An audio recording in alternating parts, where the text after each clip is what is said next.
opportunity like this to share my story and what being a part of the labor movement means to me. So brothers, sisters, and siblings, it is my honor to introduce the President of the United States, Joe Biden.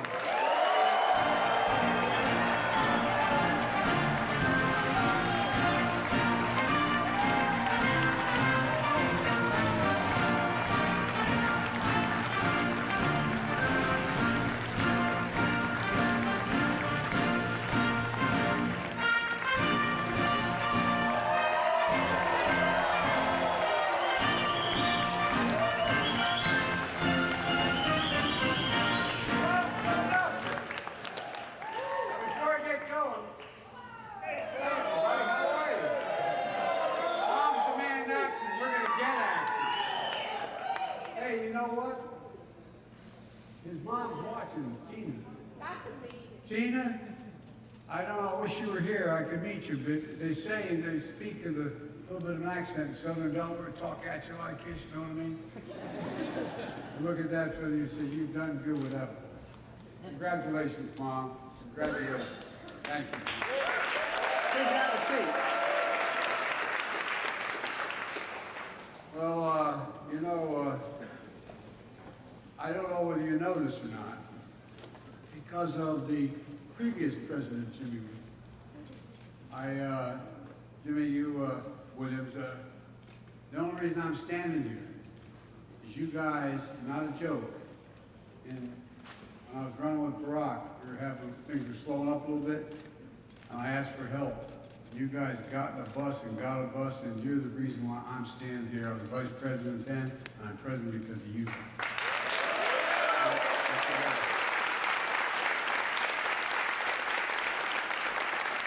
And again, they say, you know, I've told your son, he got good blood.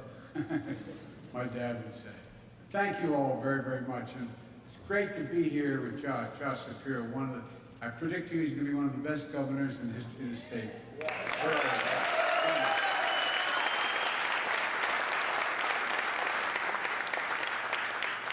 That's in large part because he married up.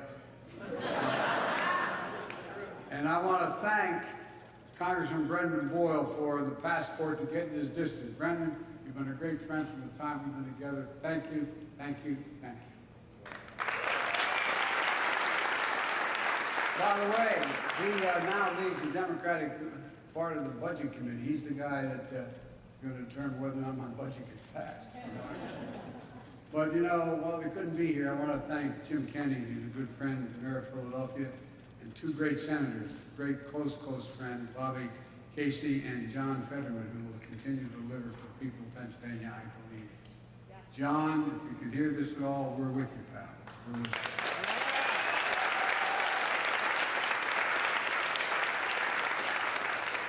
Everybody asks why I ever moved from Scranton. Moved from Scranton because we lived 5 blocks from the Caseys. I think I'm kidding. And I knew as long as his dad was around, I'd never be able to be senator or governor of Pennsylvania. And then along comes Bobby. Anyway, great family, great friends. Folks, here's why I'm here today. For too long, working people have been breaking their necks. The economy's left them behind. Working people like you, while those at the top get away with everything. Get everything. One of the reasons why I ran for president, and I mean this sincerely, you may remember when I announced this, there were 3 reasons I was running. One, to restore the soul of America, restore some decency and honor to the system. And 2, to rebuild the backbone of the country, the middle class. And the middle class does well, the poor have a way up, and the wealthy still do very well. And the third one is to unite the country. Didn't think we could do that. But as we've seen, all the talk about we never get any cooperation with the other team, the last 2 years, we passed some pretty big things with bipartisan support. You know, I ran to grow the economy from the middle out, the bottom up, and not the top down. And I know when I grew up, my dad's kitchen table, not a whole lot trickled down economics into my kitchen table for my dad. That's why I wanted to come here today and lay out the next part of my economic plan. My budget I'm sending to Congress today. If I could hold for just a second, I want to be clear, and I'll be clear to the press as well. The fact is that the Speaker of the House has been He's a very conservative guy, and he has even more conservative group with him. But he and I met early on. He said, what are we going to do about budget? And I said, well, let's make a deal. Let's meet. I said, I'm going to introduce my budget on the 9th of March. You introduce yours, and we'll sit down and we'll go line by line. And we'll go through it, see if we can agree on what we disagree on, and then fight it out in the Congress. So I want to make it clear, I'm ready to meet with the Speaker anytime, tomorrow, if he has his budget. Lay it down, tell me what you want to do, I'll show you what I want to do, see what we can agree on, if we don't agree on, let's see what we vote on. Now,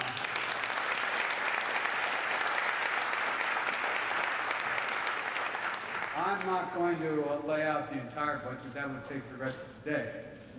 But no, it's a detailed budget. But I want to give you the contours of what we're for and how it's in stark contrast to what appears to be what the other team is for. And my dad had an expression.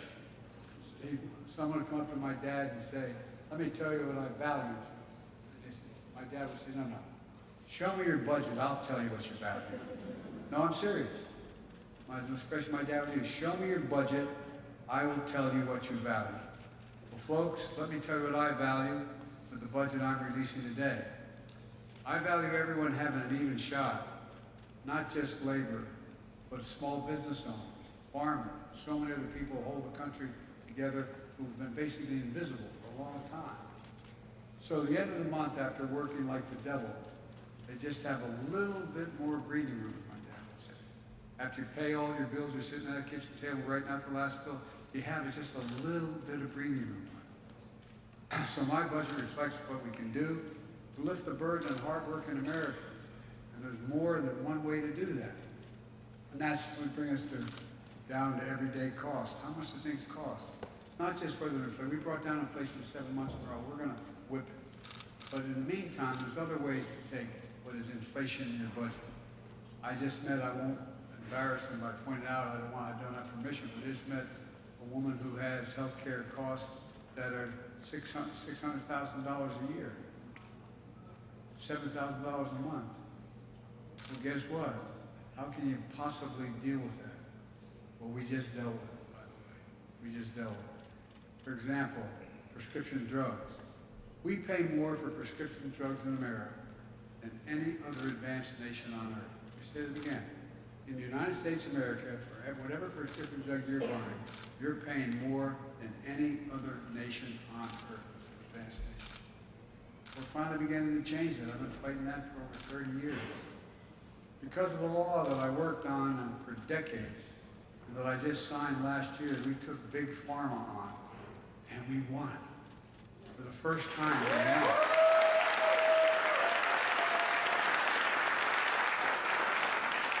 The other team didn't think that's a good idea. None of them voted for it. They think Big Pharma should be able to make extraordinary profits, exorbitant profits at the expense of the American people. That's not hyperbole, that's a fact. Medicare finally has the power now to negotiate for lower drug prices. And by the way, they've been able to do that at the VA. The VA, they're able to say, we're only going to pay X amount of dollars for this particular drug that, in fact, veterans need. Only actually exempt was Medicaid. They couldn't do it for Medicaid. Now they can. And it's going to lower prices for seniors. But here's the deal. Not only, for example, the woman I just mentioned, but beginning in 2025, she'll not have to pay more than $2,000 a year in total amount for drugs.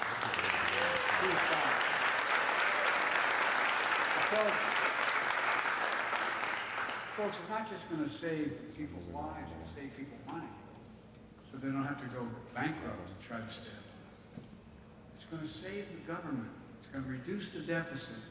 $160 billion. These guys keep saying, how are you going to cut the deficit? Well, guess what? If your tax dollars don't have to go out paying all that exorbitant price for Medicare to drug companies, and it's rational, it's going to save $160 billion in tax dollars.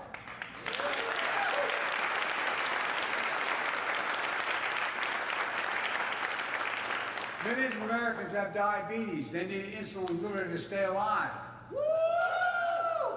How many people know somebody who needs insulin for their diabetes? Raise your hand. Well, they're paying somewhere between $400 and $700 a month now. Were until last month. Well, guess what? That insulin was invented 100 years ago. I mean, literally 100 years ago. Okay? You know how much it costs to make that insulin? $10. You know how much it costs to make it and package it? $13.50. The charging the kind of money they charge? And guess what? Guess what? Now we've lowered the cost of the insulin to maximum $35 a month.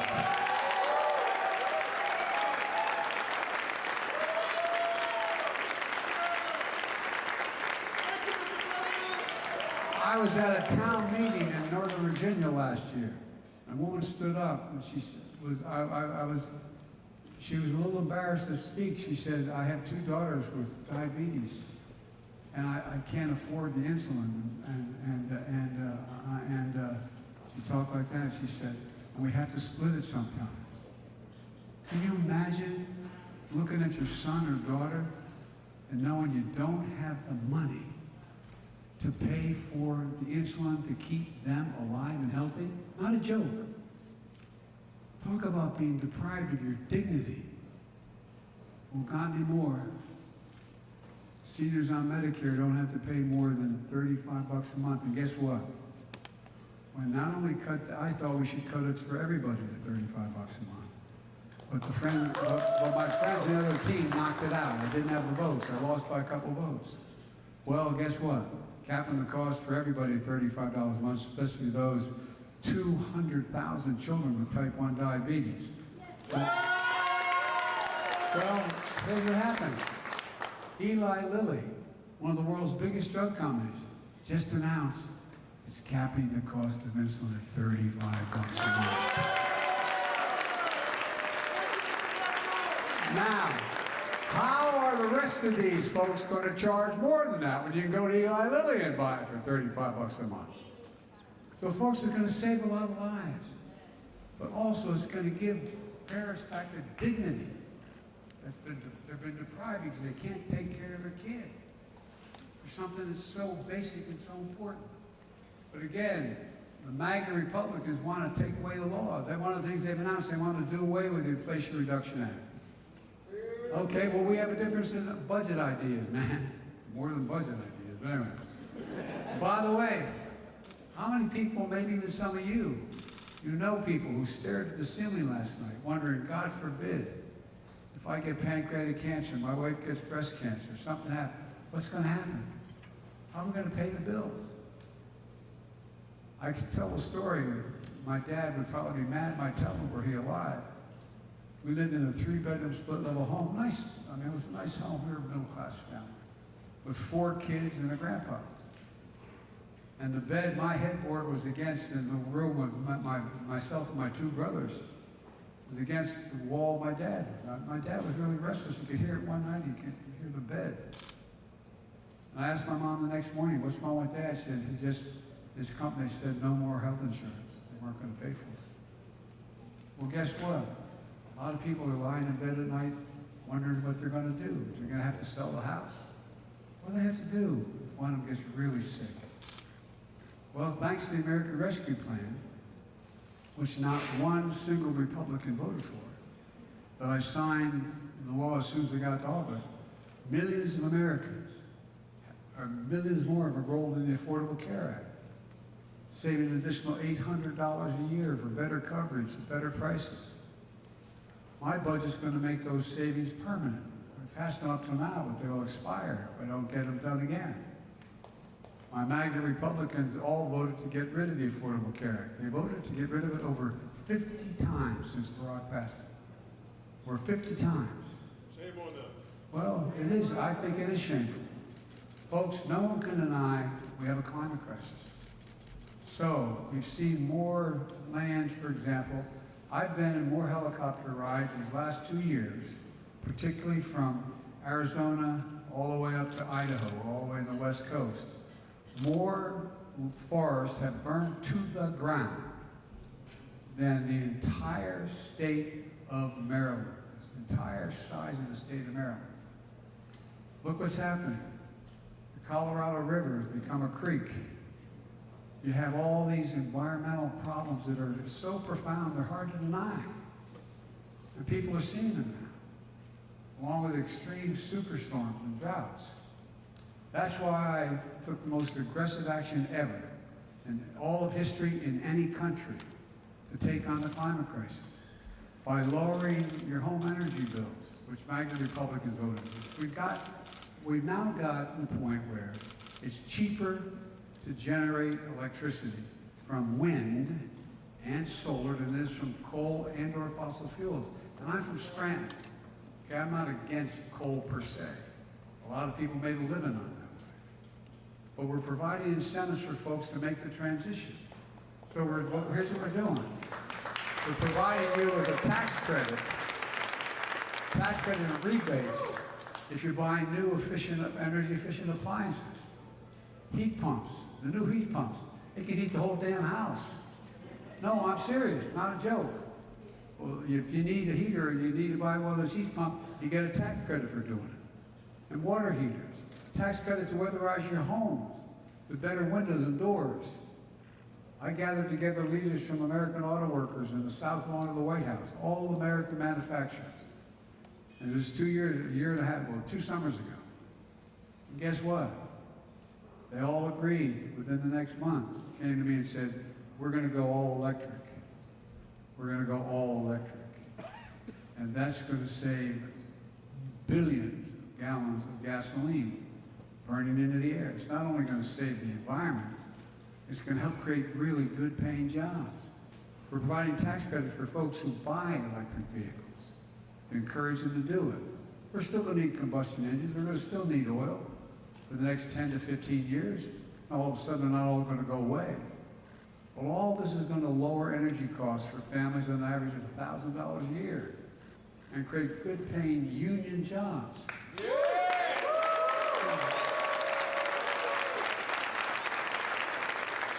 Jimmy, I told you I was going to be the most pro-union president in history. I've kept my promise. I've kept my promise.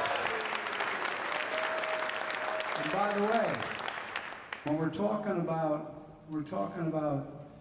the creating jobs, my buddies at the IBEW were the strongest support I had this year. Well, guess what? They're going to install 500,000 charging stations all across America. And by the way, the things I'm proposing not only lift the burden off of families in America, it's all going to generate economic growth. And that's not all. To support working parents, my budget expands access to affordable child care for millions of families. And it's going to invest in paid family and medical leave. It's all of you fought like hell for, so that the U.S. is no longer the only major economy in the world that doesn't have paid leave. Folks, my budget also invests in elder care and home care. How many of you are like I went through with my mom, my dad, as they got older? They wanted to stay in their own home. It was cheaper to stay in their own home than to have to sell everything and have everything on to go into a home.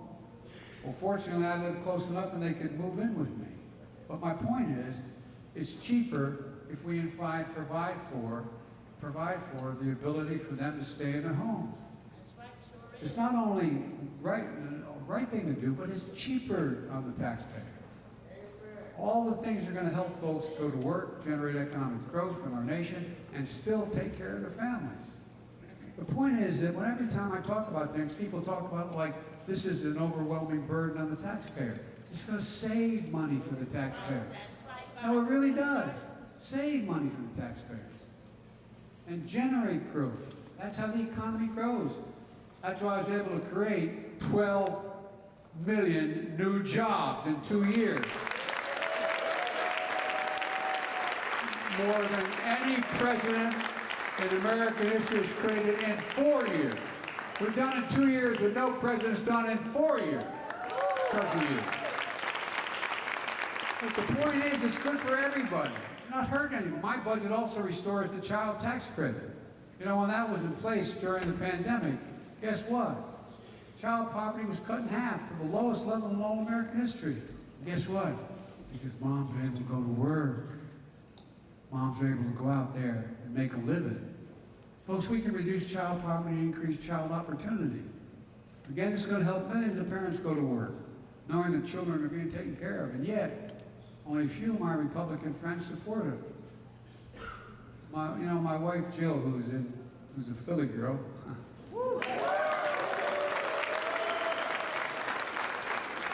If I didn't root like hell for every Philadelphia team, I'd be sleeping alone. Well, you think I'm kidding? Jimmy knows my, oh, whoa. Anyway, she's in class today teaching. She has an expression she uses, for real. He said, any country that out-educates us will out-compete us. Let me say it again. Any country that out-educates us will out-compete us. For decades, we were the only country in the world. We led the world economically. We were the only economy in the world that was moving that fast because we were the best educated public in the world. We started before any other country. Other had higher education, was more sophisticated, and a lot of private institutions. But everybody in America at the turn of the 9th and 20th century said that we could go to school for free for 12 years. It was a game changer. It was a game changer. But the rest of the world has caught up. We all know 12 years is not enough to succeed in the second quarter of the 21st century. Seriously, 12 years is not enough. If we want America to have the best educated workforce, we need to invest in preschool. I'm not talking about daycare, I'm talking about school. All the studies have recently shown, this is real. Think about it. That, you learn, you've heard all these stories, that if you come from a broken home or where mom or dad has a drug addiction or there's a real problem or, books in the house, etc., by the time a kid gets to first grade, they will have heard 1 million fewer words spoken. Not different words, just spoken. They're not included. Well, guess what? Studies that children go to preschool, who go 3, 4, 5, 6 years, 3, 4, 5 years old, go to school, not daycare. They increase by nearly 50% the likelihood that they'll finish high school and go on to earn a 2 or 4 year degree no matter what their background is. Because guess what? Their brain's still developing. They're still developing. They're exposed to the same thing other kids are exposed to. They grow. We also know that many families struggle to afford college for their children. That's why we have these things called, and some of you may have used them, Pell Grants. For families earning less than $60,000 a year, you can get a Pell Grant to go to college, help them pay for college. For the last 2 years, we've increased Pell Grants by $900. And my budget increases by another $820. It used to be if you went to the University of Penn State or the University of Delaware, where I went, state schools, the state paid a significant portion of tuition. They're not anymore. They're not paying it. They're paying some, but not much, because they've cut paying for it. Well, guess what? Try paying for college, even in a state institution where you can commute. It's expensive as hell, especially if you're a couple of kids in a family making less than 60 grand a year. So it matters a lot. It matters a lot. The more we educate people, the better chance they have. Doesn't mean everybody's educated is going to succeed, but it's a significantly better opportunity. And the world's getting a hell of a lot more complicated. And a hell of a lot more complicated. So I've increased my budget. We increase it now, as I said, we're paying another $820, helping people from families with low incomes. Let's connect students' careers and opportunities starting in high school. We should provide for 2 years of community college. By the way, in school, when you're in your sophomore, junior in high school, you should be able to take credits that allow you to qualify for college credit at a state university or at a community college. People are beginning to do that around the country. Some of the best training in America occurs there. Let's offer every American a path to a good career, whether they go to college or not. Like the path you started here, the first apprenticeship program in the nation, in which students can graduate as a full-time journeyman with an associate's degree.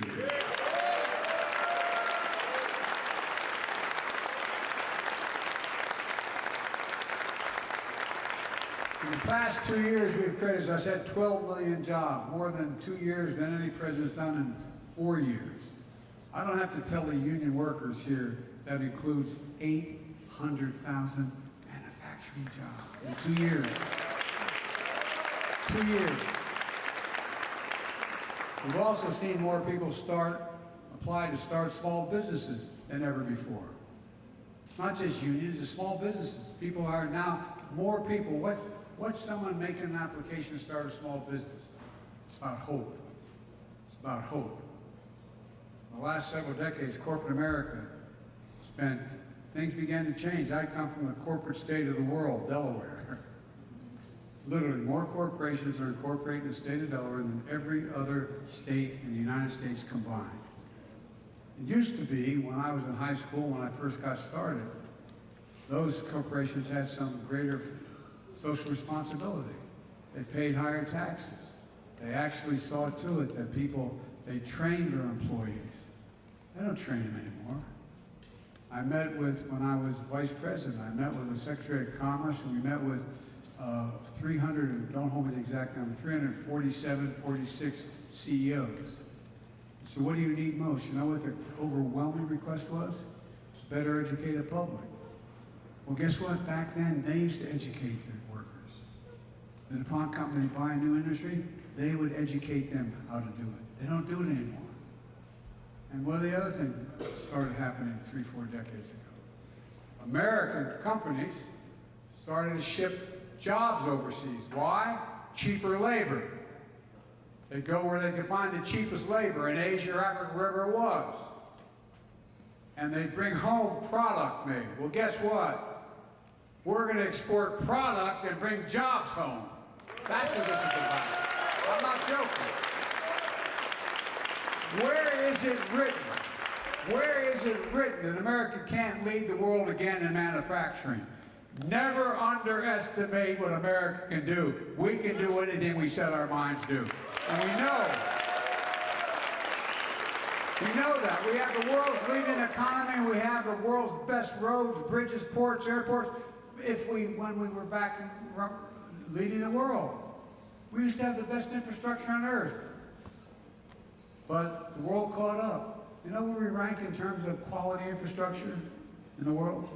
Number 13. 13.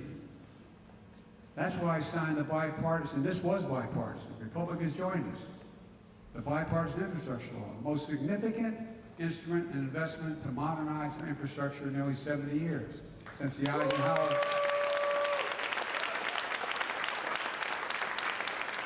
We and you are going to spend, we're going to spend $1.2 trillion over 10 years to rebuild the infrastructure of this country. How can you lead the world if you have second-rate ports, highways, drinking water, etc.?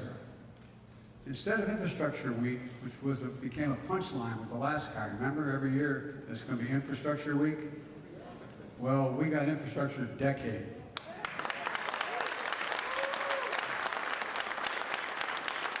And a modern infrastructure will not only make us more economically competitive, it's going to create more benefits, save money for the country and families.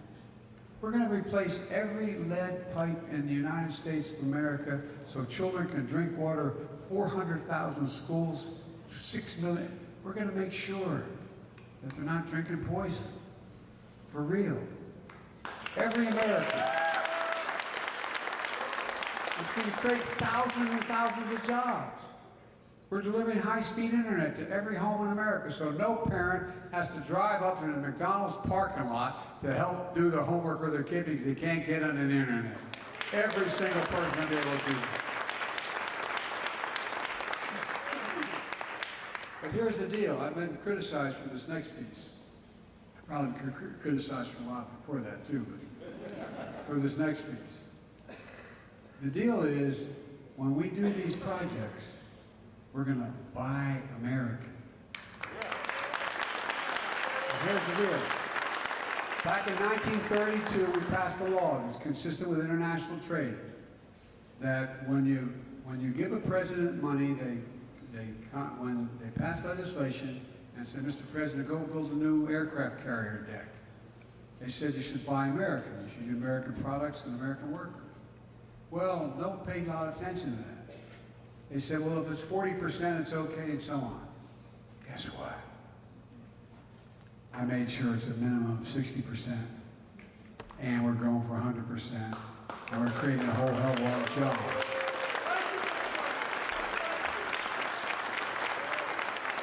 And it's not to hurt any other country, it's not. But think about it. You know, I wonder how many people talked about, quote, the supply chain before the pandemic. Everybody knows the supply chain is now.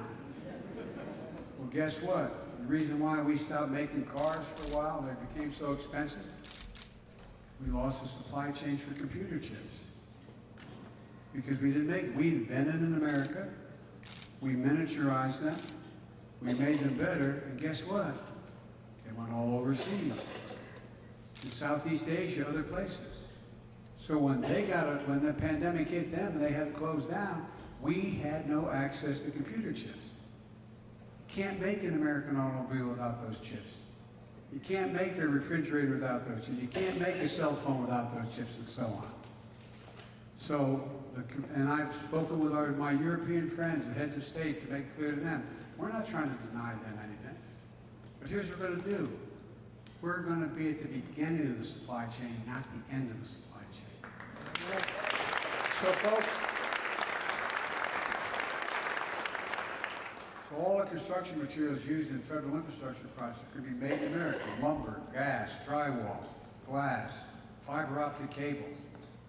And on my watch, American roads, bridges, highways, they're going to be made with American products. In addition to that, we need to get back to leading the world in inventing and innovation.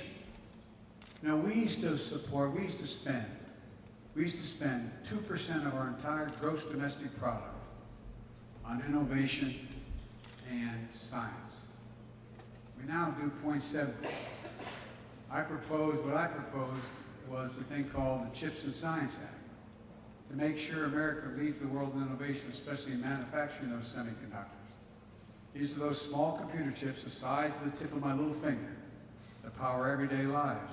Cell phones, automobiles, refrigerators, artificial intelligence, so on. America invented these chips. We made them faster, smaller, more powerful. We used to provide 40% of them to the world. Now, today, we're down to 10%. Today's automobiles need 3,000 of those chips. But American automakers couldn't make enough cars because there weren't enough chips available. That's why, remember, the price of cars skyrocketed and they shut down assembly lines? So we did everything from refrigerators to cell phones. We can never let that happen again. Since I've been president, we've already seen companies commit from around the world, from South Korea to in the United States. Companies committed $300 billion to build chip factories all across America. $300 billion. From New York to Ohio to Arizona, in Ohio outside of Columbus. I've referred to it as the Field of Dreams. Intel came to me and said they wanted to invest. They're going to invest $20 billion. It's already started. Build 2 chip fabs, they call it, factories. Well, guess what? It's going to create 12,000 jobs. Excuse me. Yeah, I think it's 12,000 jobs. 7,000 of them are going to be construction jobs. And the rest are going to be jobs working in those factories. You know what they're going to happen to those working in those factories?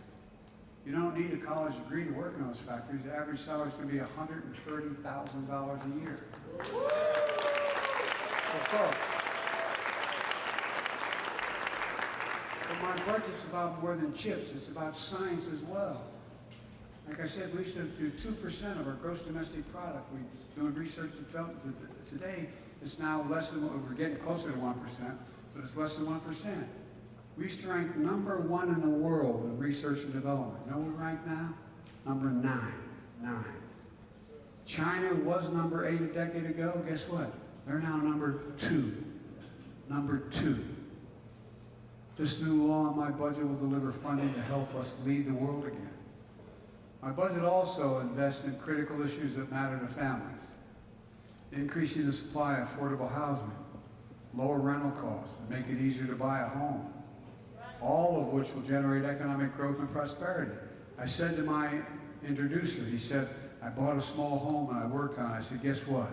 That's how every middle-class family came to be. Why? Because you build equity now. And after 2 years, 5 years, 10 years, you may have $10, $20, $30,000 in equity. You can borrow against it to send a kid to school. You can borrow against it to do a lot of things. And so folks, look, MAGA Republicans are calling for defunding the police department and defunding the FBI now. That's a good one. I like that one. Well, guess what? The refusal to provide funding is going to keep communities safe and secure. You talked about health, about crime. Well, it's outrageous. My budget invests in public safety. It includes funding for more training, more support for law enforcement, at a time when they're expected to play many roles. We expect our cops to be social workers. We expect them to be psychologists, mental health counselors. You know, more cops are killed responding to domestic violence calls than anything else. Do you know that?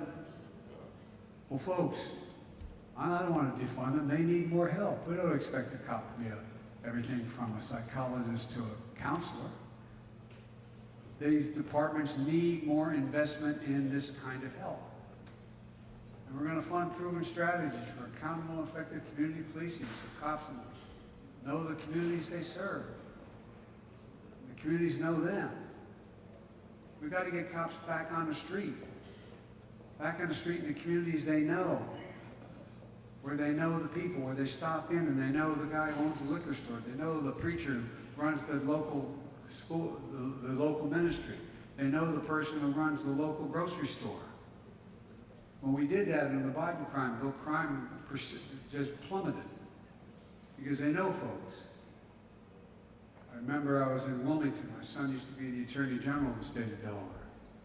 And he'd have his folks go out and knock on the doors. And there was a lady who called who lived on 4th Street, and an area that's kind of tough.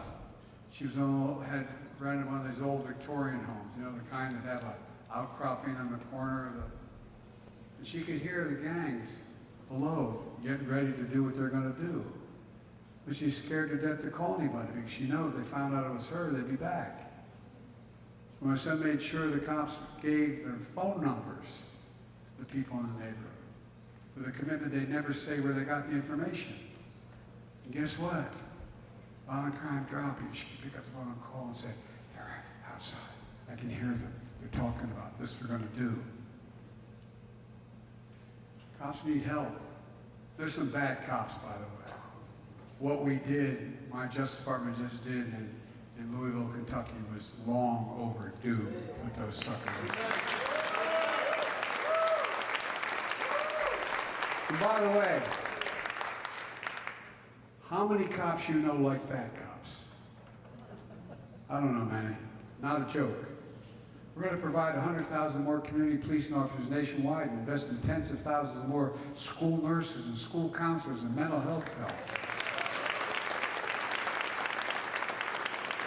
We're going to save communities billions of dollars over time. Every community needs, especially in the wake of this pandemic. Let's be clear about another key point in my budget.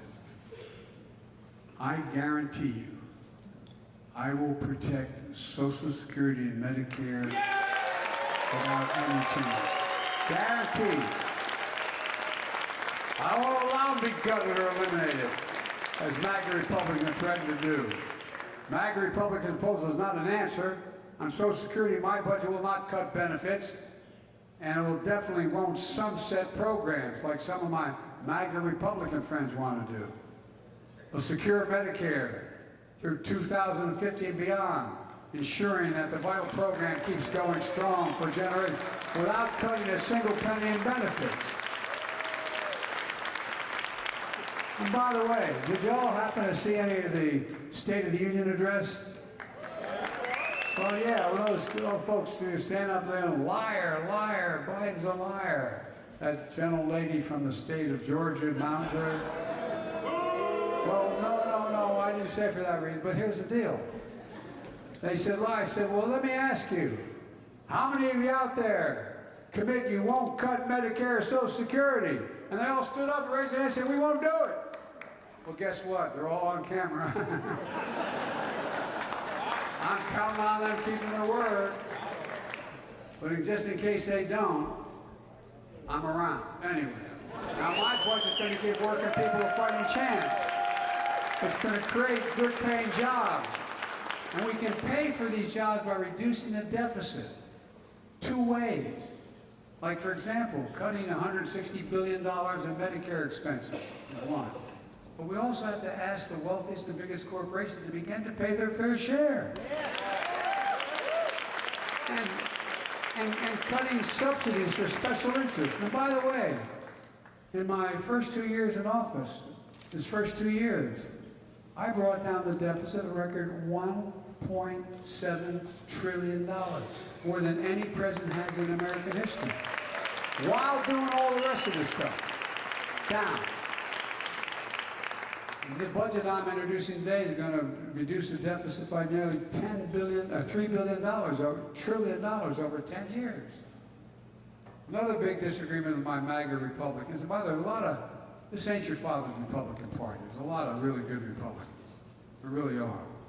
But they're afraid to step out of line because they'll get primaried.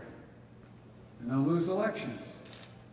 MAGA Republicans, you know, they don't want things that particularly are going to help working families like healthcare, education, public safety, which are going to raise costs on folks. Look, MAGA Republicans also refuse to raise a single penny in new taxes on the wealthiest people.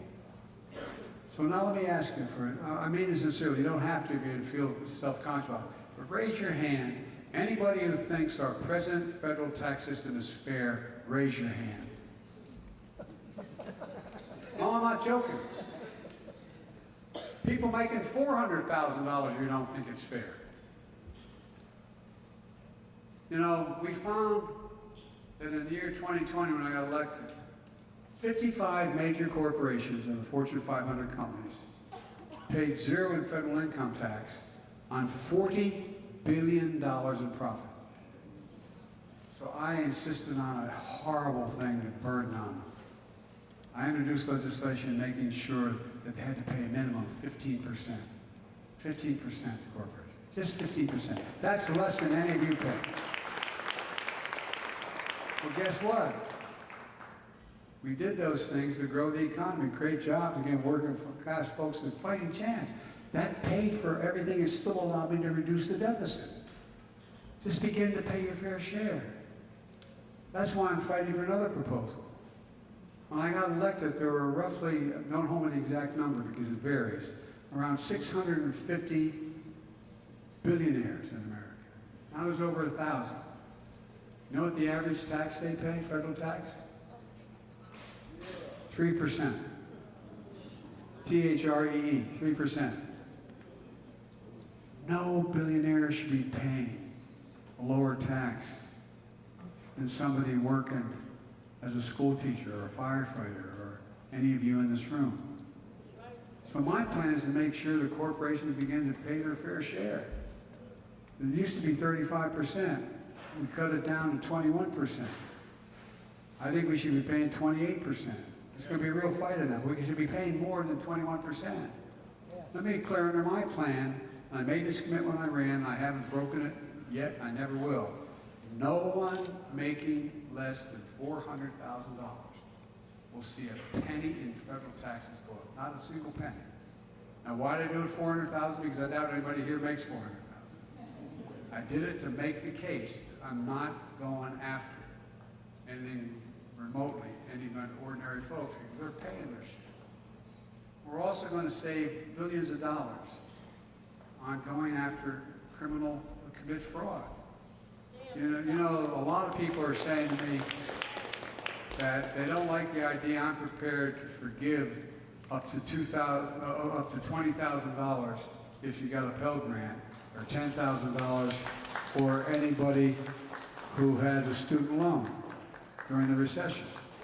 Well, guess what? We paid the so-called PPP program. We paid significant, I think it's $900 billion think, don't hold me to that number, but it's well over 9, on for anybody who had tough time with their business during the pandemic. So they could pay employees, they could do the, but guess what? You may remember, I was running for office at the time, and you all may remember that I had a big fight with the former president, and maybe future president. Bless me, Father.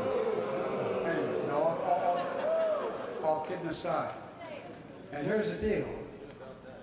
What happened was, the folks who are really going after me for trying to, and by the way, 90% of all the debt forgiveness for student loans will go to, under my plan, 90% will go to families making under $75,000 a year, okay?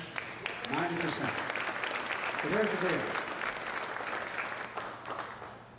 The PPP program forgave a lot more, and I'm not suggesting it should, but the big fight you may remember going on was, what happened was, our good friend, the former president, decided all the inspectors general, the guys who watched everything.